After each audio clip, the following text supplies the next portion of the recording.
ஆகாரின் அழுகுரலை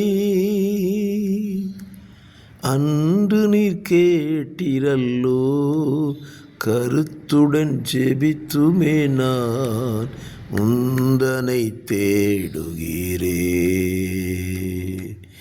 என்னேசுவே நான் என்றும் உந்தன் சொந்தம், என் ராஜனே அனுதினமும் வழி நடத்தும். என்னேசுவே நான் என்றும் உந்தன் சொந்தம், என் ராஜனே அனுதினமும் வழி நடத்தும். ஆமென்.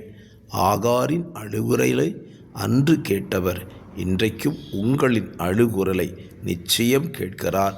விசுவாசியுங்கள், பதிலை எதிர்பாருங்கள். God bless you.